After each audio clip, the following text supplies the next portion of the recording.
Turbina past shakli vozvor mavzusi juda ham oson. Assalomu alaykum hurmatli kuzatuvchilar. Bugun men sizlarga aynan shu darsimizda turbinaning past shakli, ya'ni vozvorni oson usulda o'rgatishga harakat qilaman. Agar videoim foydali bo'lsa, kanalimga obuna bo'lib qo'yish esingizdan chiqmasin. Darsimiz 3 qismdan iborat bo'ladi. Kirish qism, grammatika qismi va 3-qismida aynan o'rgatilgan mavzu bo'yicha kichik mashqlar beraman. Bu siz o'rgangan narsani yana ham mustahkamlashga va esingizda qolishiga ancha yordam beradi.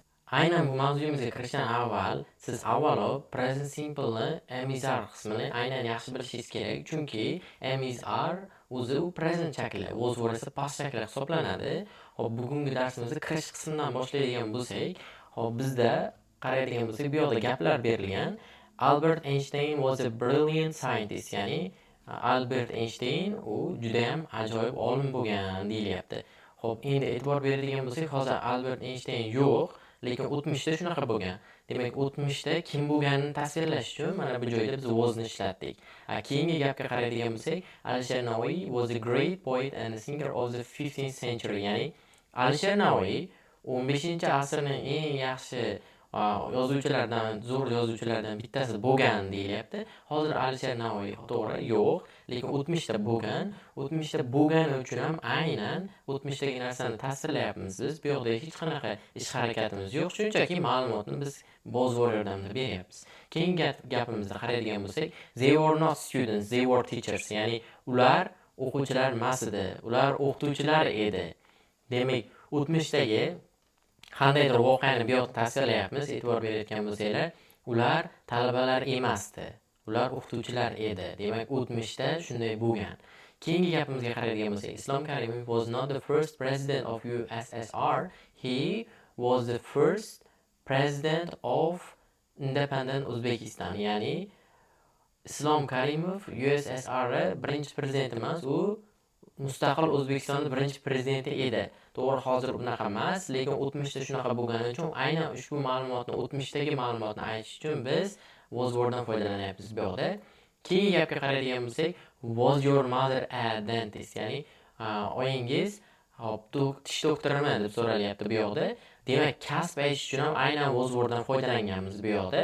Keyingi gapimizga qaraydigan bo'lsak, was Abdulla Qodiriy a famous Uzbek writer, ya'ni Abdulla Qodiriy mashhur o'zbek yozuvchisimidi deb so'ralyapti. Demak, o'tmishdagi ma'lumotni biz so'rayapmiz. Hop, keyingi gapga qaraydigan bo'lsak, were your brothers friendly in their childhood, ya'ni sizni aka-ukalaringiz bolaligingizda do'stonamidi siz bilan deb so'ralyapti bu yoqda. Demak, o'tmishdagi narsani so'rayapti. Endi oxirgi ikkita gapimizga e'tibor beradigan bo'lsanglar, qaranglar. Mana shu joyda ushbu gaplarimizga e'tibor bersak, aynan bittasiga was ishlatilyapti bu yoqda, ikkinchisiga were ishlatilyapti. Endi sababini ko'rib chiqadigan bo'lsak, Abdulla Qodiriy bu yoqda subject, ya'ni ish harakatni egasi bir dona. Endi were ishlatilgan joyga e'tibor beradigan bo'lsak, your brothers, ya'ni sizning akalaringiz. Bu yoqda lar qo'shimchasi turibdi. Demak, ko'plikda u. Subjectimiz demak ko'plikda bo'lsa, were ishlatyapmiz e'tibor bergan bo'lsanglar. Agar subjectimiz birlikda bo'ladigan bo'lsa, u holatda was ishlatyapmiz. Hop, endi pastda bizda kichik bir reading bor. Hop, readingni siz videoni mana shu joyda to'xtatib, o'qib turib pastdagi savollarga javob berishingiz kerak. Bu orqali siz aynan ingliz tilida tushunish comprehension, ya'ni qobiliyatingiz o'sishiga ancha yordam beradi.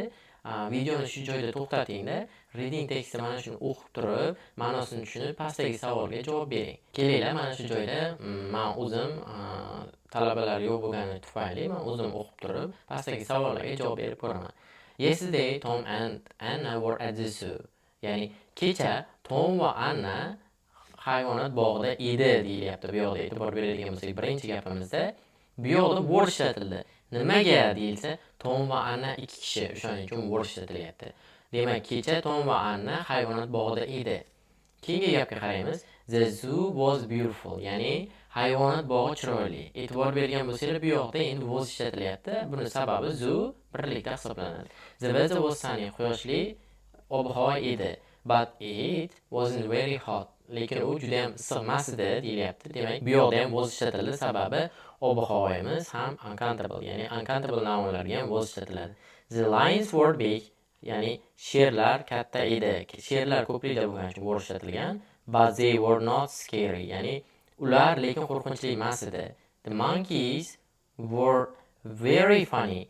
Maymunlar juda ham kulgili edi. Tom was excited. Tom hayajonlangandi. But Anna wasn't sure. Lekin Anna unday emasdi. Was the elephant small? Fil kichkinamidi? No, it wasn't. Yo'q, u kichkina emas edi. Were the dolphins in the pool?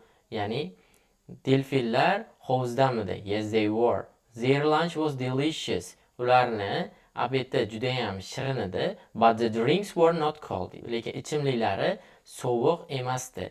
Parrots were colorful and loud. To'talar juda ham rangli va ovozi juda ham baland edi deyilyapti. At the end of the day, kuni yakunida Tom and Anna were tired. Tom va Anna juda ham charchagan edi, but happy. Lekin baxtli edi. It was a great day at the zoo. Ya'ni zoo hayvonot bog'ida u juda ham zo'r kun bo'ldi deyilyapti bu yoqda. Hop, pastdagi savollarni ko'rib chiqamiz kelaylar. Was Anna happy? Anna baxtlimidi deyapti.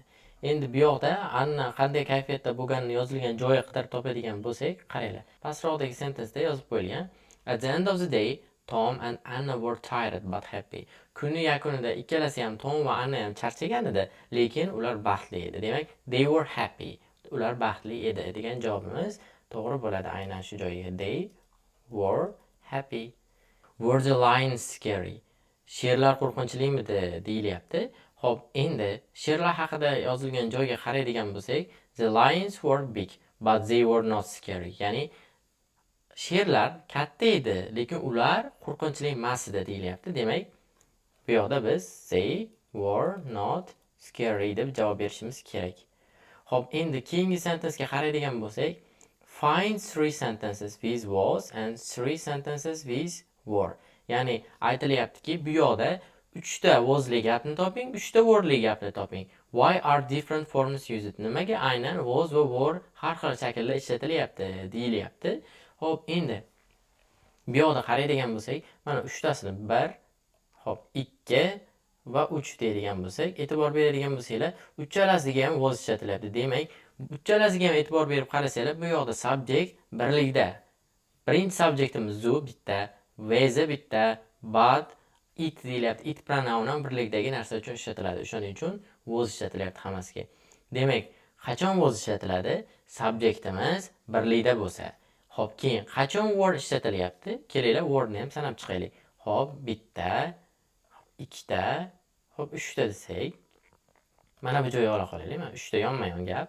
The lions were big. Sherlar katta edi. But they were not scary. Lekin ular qo'rqinchli emas edi. Demak, 3-chi gapimiz the monkeys were very funny. Ular maymunlar juda ham kulgili edi degan gapimizga qaraydigan bo'lsak, bu yoqda ham uchalasiga ham word ishlatilyapti. Chunki har bittasini subjectiga e'tibor berib qarasanglar, hammasi ko'playdi. Lions ko'playdi, they ko'playdi, monkeys ular ham ko'playdi.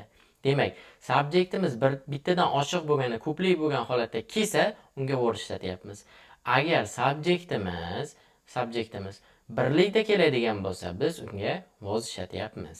Kelinglar, oxirgi savolimizni ko'raylik. Which sentences in the story are negative? Ya'ni, qaysi gaplar mana shu hikoyadagi negativ gaplar? Which sentences in the story are questions? Qaysilari savollar? Demak, savollarga e'tibor beradigan bo'lsak, mana bu joyda bizda hop ikkita savol keldi. Fillar kichkinamidi? Keyingisida delfinlar hovuzdamidi deb so'raldi. E'tibor beradigan bo'lsanglar, aynan was were ikkala gapda ham boshida ishlatilyapti.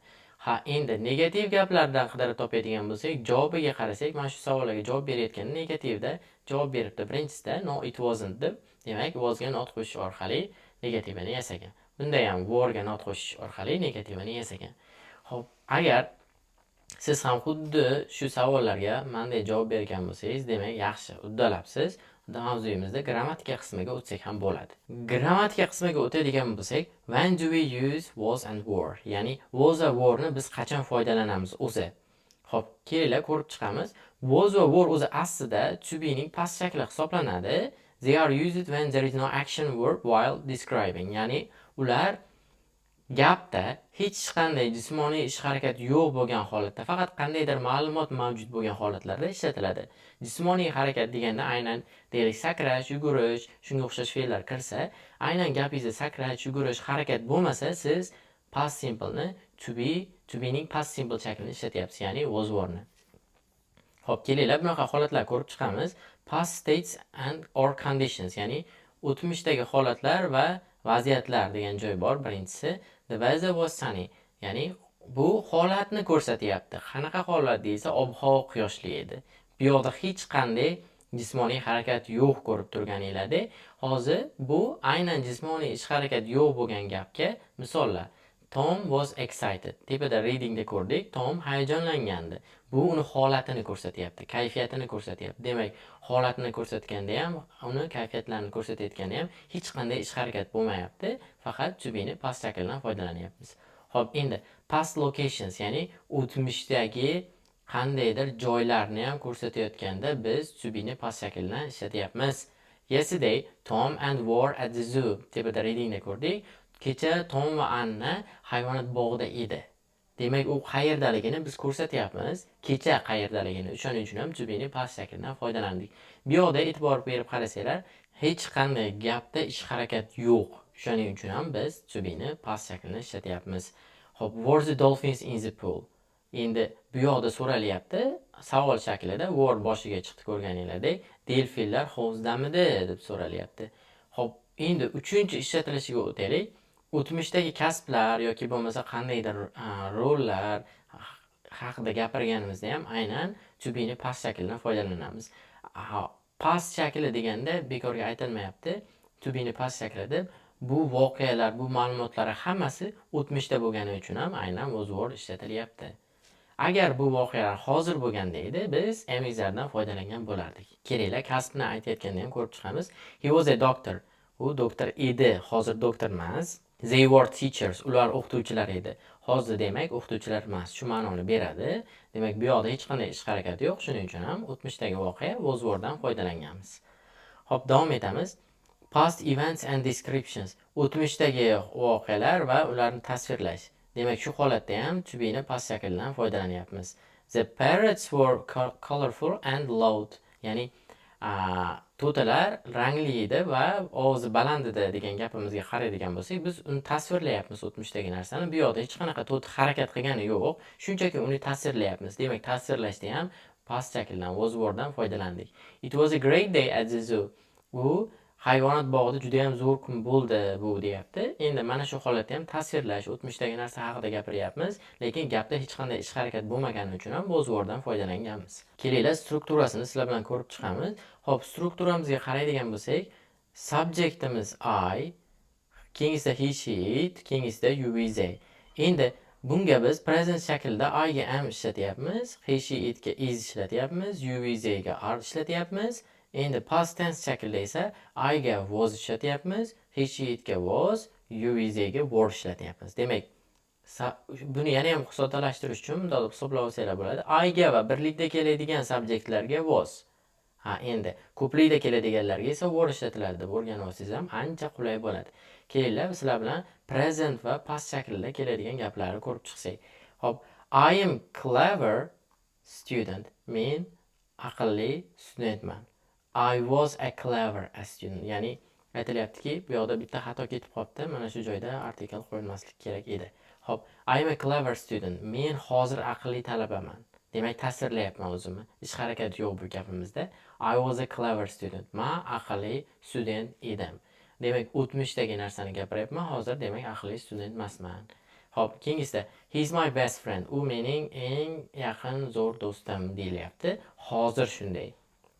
Endi o'tmishda bo'lganda-chi deyilsa, he was my best friend. Ya'ni o'tmishda u mening eng zo'r do'stim edi deyilyapti.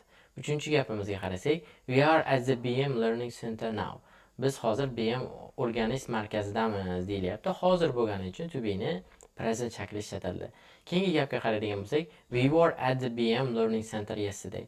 Biz kecha BM Learning Centerda edik. Farqi, birinchi gapimizda are ishlatsak, biz hozir o'sha joydamiz. Endi ikkinchi gapimizda bo'lsa were ishlatadigan bo'lsak, biz o'tmishda o'sha joyda edik. Demak, biz joylar haqida gapiryapmiz mana shu joyda. Unda ham ishlatyapmiz. Yana ham qoidani qisqartirib aytadigan bo'lsam sizlarga, qachon o'tmishdagi qandaydir voqeada hech qanaqa jismoniy harakat bo'lmasa, was worddan foydalanasiz. Bu hozir sanab o'tgan joylarga tasvirlash uchun, xarakter ko'rsatish uchun deganlarimizning hammasi aynan ushbu harakat yo'q gaplarga misol xolos. Xo'p, keyingisi negativ shaklga e'tibor beradigan bo'lsak, bizda xo'p, qisqa shakli pozitiv, negativ berib qo'yganmiz bu yoqda. Pozitiviga qaraydigan bo'lsak, I was happy. Men endi pozitiv gapda biz I ga was ishlatib gap yozganmiz. Men baxtli edim. Negativiga o'tganda I wasn't happy. Men baxtli emasdim. Short form qisqa shaklga o'tadigan bo'lsak, I wasn't happy. Men baxtli emasdim.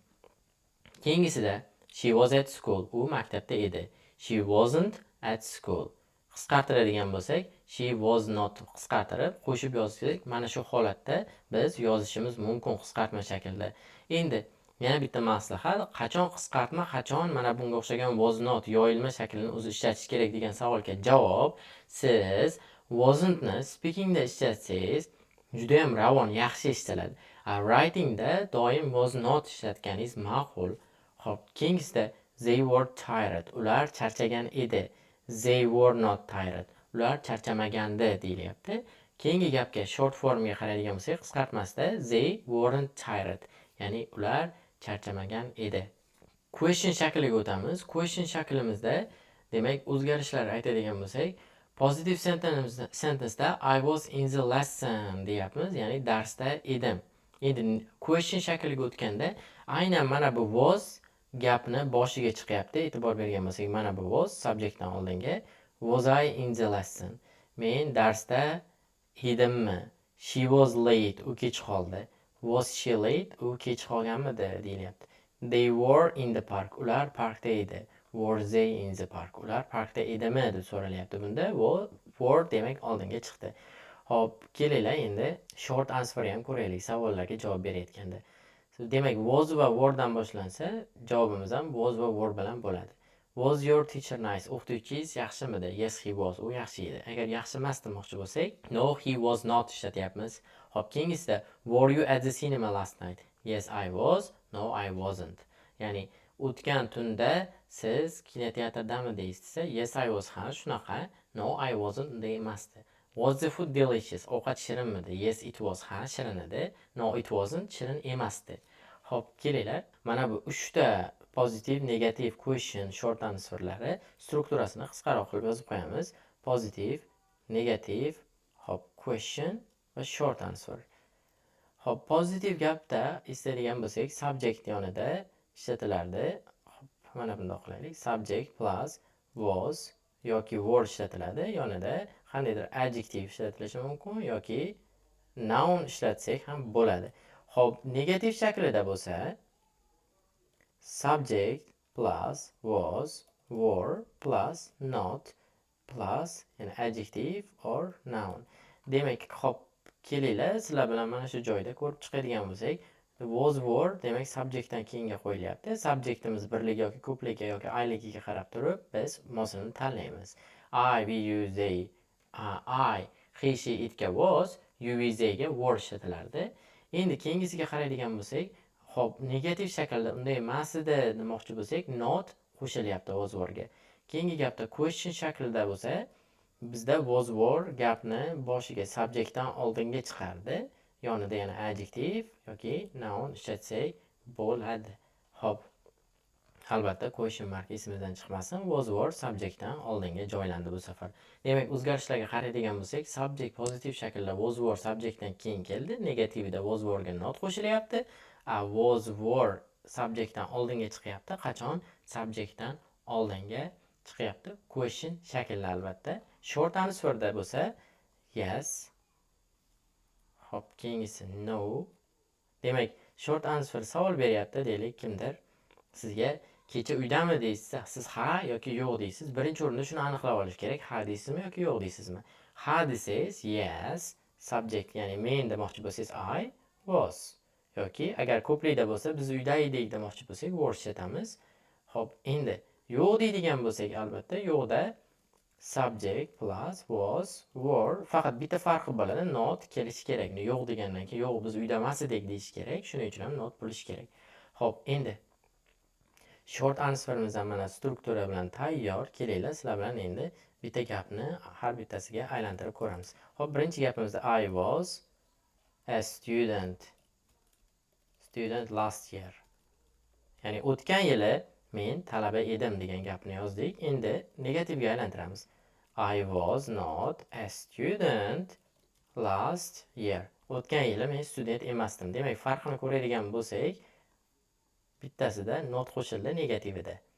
Xo'p, endi keyingisida so'roq shaklida o'tgan yili men student edimmi deb so'ramoqchi bo'lsam, was I a student last year. O'tgan yili men student edimmi deb so'rayapman endi. Demak, was subjectdan oldinga chiqdi. Endi short answer javob beradigan bo'lsam, xo'p, yes, student edim demoqchi bo'lsam, I was. Endi yo'q demoqchi bo'lsam, no, I was not. Ya'ni men student emasdim. Endi albatta bu holatda qisqartma shakllari ham ishlatsangiz bo'ladi. Xo'p, endi strukturalarimiz umumiy holatda ko'rganinglardek mana tayyor bo'ldi. Videoni aynan shu joygacha ko'rgan bo'lsangiz, sizga men sovg'am bor. Videoni oxirigacha ko'ring. Video oxirida men sovg'am haqida sizga aytaman. Demak, strukturamiz shu bo'ldi. Xo'p, buni to'xtatib turib videoni yozib olsangiz bo'ladi, daftaringizga ko'chirib, keyinchalik qaytarishingiz ham oson bo'ladi. Xo'p, endi ikkita asosiy qoida bor bizda, esdan chiqarib bo'lmaydigan. Bular short answerda, ya'ni qisqa javob berayotganda mana bu joyda doim virgul qo'yish esingizdan chiqmasin. Bu punctuation mistake bo'lib qolishi mumkin, tinch belgilardagi xatolik. Bu sizni balingizni pasaytiradi. Shuningdek, short answerda yana bitta muhim narsa bor. Keyingisi bu aynan mana shu yes no degandan keyin faqat mana bu subject o'rnida biz pronoun ishlatishimiz kerak. I yoki he, she, it, we, you, theyga o'xshagan qandaydir ism yoki jonli narsa kelib qolishi mumkin emas. Misol uchun, yes, my friend was deb bo'lmaydi yoki bo'lmasa yes, deylik, Azizbek was deb bo'lmaydi. Bu holatda xato bo'lib qoladi. Bunaqa xatoliklar qilmang. Darsimizda grammar qismi ham o'z nihoyasiga yetdi. Endi 3-qism shuncha o'rgangan narsalarimizni kelinglar amaliy holatda tekshirib ko'ramiz mashqlar orqali. Kelinglar mana shu joyda sizlar bilan mashq bajarib ko'ramiz. Birinchi mashqimiz gaplardagi xatolarni to'g'rilash kerak. Bizda 5 ta gap bor, ko'rib turganinglardek. Aynan 5 ta gapda xatolar bor, shuni topib turib to'g'rilash kerak. Videoni shu joyda siz to'xtating, daftaringizni oling, daftaringizga olib turib xatolarni har bittasidan topib chiqing va topib bo'lganingizdan keyin videoni davom ettiring. Shunda siz ham o'zingiz mustaqil bajarishga imkoniyat bo'ladi mashqni. Xo'p, endi kelinglar va xatosini birga ko'rib chiqamiz. Xo'p, birinchi gapimizda xatosini ko'radigan bo'lsak, he were at home yesterday. He ga biz was ishlatardik, chunki bu bitta odam, shuning uchun ham he was bo'lganda gapimiz to'g'ri bo'lar edi. Xo'p, endi keyingi gapimizga qaraydigan bo'lsak, they was deyilyapti. Endi they ga biz ko'plikda bo'lgani uchun were ishlatardik. Demak, they were bo'lishi kerak edi. Xo'p, keyingi gapimizda was you. You ga biz was ishlatmasdik. Biz you ga were ishlatardik. You were. Demak, you were to'g'ri bo'ladi. Xo'p, keyingi gapimizda she were not. Yana xuddi shunaqa holat. She ga were ishlatilmaydi. U bitta bo'lgani uchun biz unga was not ishlatishimiz kerak edi. Keyingi gapimizda the weather were cold last week. Reading da ham ko'rdik. Ob-havo sanalmaydigan bo'lgani uchun unga biz was ishlatishimiz kerak. Was to'g'ri javob bo'lardi. Xo'p, agar sizda nechta chiqdi? Kommentariyada yozib qoldiring. Agar correct mistakes xato topishda 5 dan 5 ta chiqqan bo'lsa, demak siz to be ni past shakli was were juda ham zo'r tushungansiz. Kommentariyada sizni javobingizni kutaman. Keyingi mashqimizga o'tsak ham bo'ladi. Bu aynan gaplarni tarjima qilish. Xo'p, kelinglar, bu yoqda rus tilida yozib qo'yilgan gaplar. Xo'p, men sizlarga o'zbekcha shaklni ham qo'shib qo'yaman yoniga. O'zbekcha va ruscha shakl qaysi biri sizga qulay bo'lsa, shundan foydalangan holatda was were 5 ta gapimiz bor. Shuni tarjima qilinglar. Tarjima qilganinglarni kommentariyada yozib qoldiringlar. Ko'ramiz nechta to'g'ri chiqqan ekan sizda. Xo'p, mana gaplarimiz o'zbekchasini qo'shib qo'ydim. Videoni shu joyda to'xtating. Siz o'zingiz shu gaplarni daftaringizga tarjima qiling. Keyin agar javob-beringiz hammasi to'g'ri chiqqan bo'lsa, kommentariyada nechta to'g'ri chiqqanini yozib qoldirish esingizdan chiqmasin. Javoblarni sizlar bilan ko'rib chiqamiz, tarjimalarni. Bundan oldin videoni to'xtatib ishlamagan bo'lsangiz, orqaga qayting, videoni shu joyda to'xtatib turib, gaplarni ko'rib, tarjima qilib, keyin davom ettirsangiz, shunda o'zingiz mustaqil bajarib tekshirishga imkoniyat bo'ladi. Xo'p, mana gaplarimizni sizlar bilan ko'rib chiqadigan bo'lsak, birinchi gapimiz biz ertalab maktabda edik degan gapimiz. We biz were at school in the morning. Biz ertalab maktabda edik deb yozdik. Keyin gapimizda u o'zini ishidan baxtli emasdi. He wasn't happy with his job bo'ladi. Demak, he was ishlatdik. Baxtli emas edi, negativ bo'lgani uchun not ham ishlatdik. Keyingi gapimizda were they at the museum yesterday? Ular kecha muzeydamidi deb so'ralyapti. Bu savolimizda hop, endi e'tibor berib qaraydigan bo'lsak, question shakl bo'lgani uchun were aynan subjektdan oldinga chiqqan. Keyingi gapimizda was she there? Ya'ni u o'sha yerdamidi? Yes, she was. Ha, u o'sha yerda edi. Demak, questionda was boshida turibdi. Endi pozitivda she'dan keyin turibdi wasimiz. Keyingi gapda our teacher wasn't in the classroom. Bizning o'qituvchimiz darsda emasdi. E'tibor berib qaraydigan bo'lsak, negativ gap bo'lgani uchun not ishlatilyapti wasdan keyin. Bu yerda qisqa shakli, ya'ni qisqartirilgan shaklda ishlatilyapti. Gaplarimiz ham o'z nihoyasiga yetdi. Hop, keyingi narsa bor bizda reading, yana bitta. Reading sizni qanaqa darajada ingliz tilini bilishingiz va shuningdek was were mavzusini yaxshilab tushunishingiz uchun yana bitta reading matnimiz bor, ya'ni o'qib turib pastda savollari bo'ladi. Mana ko'rib turganingizdek 5 ta savol bor. Shu savollarga javob berishingiz kerak. Siz mana shu joyda videoni to'xtatib, screenshot qilib oling, readingni ishlang. 5 ta savol ham turibdi. Men bu readingni ishlab bo'lganingizdan keyin kommentariyaga o'z javoblaringizni yozib keting. Men sizga tekshirib javobini jo'natib yuboraman. Nechta chiqqan, nechta xato chiqqanini. Videoni oxirigacha ko'rganingiz uchun rahmat. Men kanalimga obuna bo'lishni unutmang. Foydali bo'lgan bo'lsa, yaqinlaringizga jo'natib qo'ying. Endi bonus qismiga keladigan bo'lsak, bonus qismda aynan nima bor edi bonusda? Mendan sizlarga sovg'a, men mana shu joyda ekranlarda va pastda profilimda, mana shu videoning tagida izohlarida men Telegram kanalimni qoldiraman. Telegram kanalimga kirib qarasangiz, u yerda siz uchun was were ishlatishni eng qulay formatda kichkina strukturada men yozib qo'yganman. Siz uni olsangiz, bundan keyin was were mavzusida ingliz tilida hech qachon qiynalmaysiz. Ko'rganingiz uchun rahmat. Like bosib qo'ying va yaqinlaringizga jo'natib qo'ying, sizdan chiqmasin.